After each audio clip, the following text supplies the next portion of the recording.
Hey everyone, welcome back to Therapy Tuesday. Apologies, I'm not uploading on Tuesdays this week like I did last week or the week before. I've just been falling behind because of so many pressing issues I've had to attend to in the course of the week, like planning for Cyclone Alfred.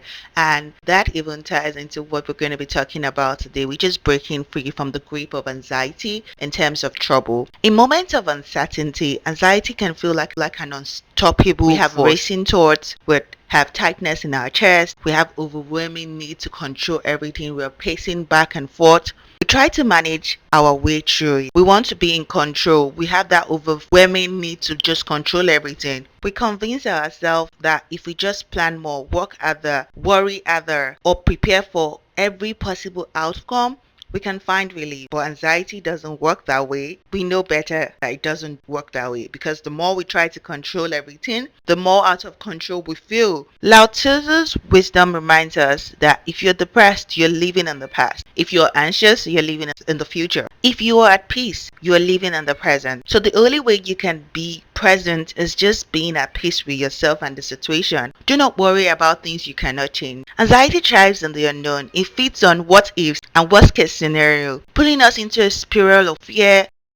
And while preparation isn't found predicting the future, it's found in learning to be present even uncertainty, shifting from control to trust. When trouble comes, our first instinct is often to tighten our grip, to overthink, to overanalyze, and try to force solutions. In doing so, sometimes we even catastrophize. But what if the key to overcoming anxiety isn't in doing more, but in surrendering more? There's wisdom in acknowledging that within our control and what isn't in our control. The Bible reminds us in Philippians 4:6-7, do not be anxious about anything, but in every situation, by prayer and petition, with thanksgiving, present your request to God, and the peace of God which transcends all understanding will guard your hearts and your minds in Christ Jesus. That is so beautiful. That is so reassuring and calming. There's so many Bible verses that can help us in times of trouble. This is one of my favorites. When we shift from managing anxiety into releasing it through faith, stillness, and trust, we create space for true peace to take root. We move from having fearful thoughts to being grounded in the present. Anxiety often makes us feel powerless, but while we may not be able to stop the storm, we can anchor ourselves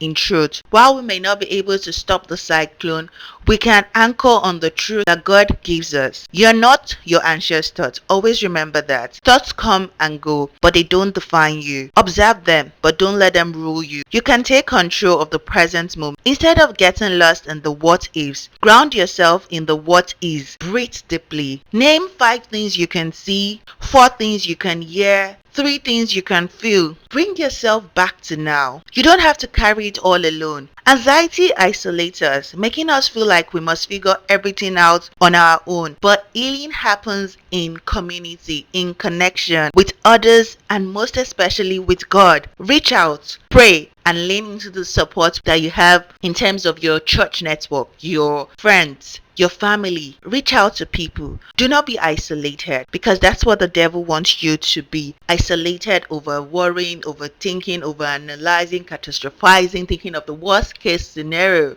When you choose peace over panic, difficult times will come, but they don't have to define you. When anxiety rises, pause and ask yourself, am I feeding my fear or am I grounding myself in faith? Peace isn't the absence of problems, it's the presence of trust. Even in uncertainty, when you lean and learn to surrender what you cannot control, you gain something for greater than certainty. You gain resilience, clarity, and the deep assurance that no matter what happens, you will find your way through it. I hope today you learn to manage your anxiety. I hope you learn to surrender everything to God. I hope you have faith over fear. I hope you have peace in these uncertain times. I hope you're stronger because you are definitely stronger than you think. You're wiser than you'd ever imagine. You have so much depth, so much wisdom resides inside of you. I know that for sure. But sometimes, whenever I feel anxious, when I've been anxious, it feels like I know nothing. I can't control anything. But I'm learning to trust. I rely solely on God because God is my anchor in this life and the life after. God bless you. God keep you. God shelter you. God provide all that you need. I pray that you do not have any sort of need that God cannot provide for you. I pray that you do not lack anything good, anything godly. I pray for God's provision, God's shelter, God's love, God's warmth for you. And for everyone around here who is expecting the cyclone, I pray that God is our shelter and our keeper.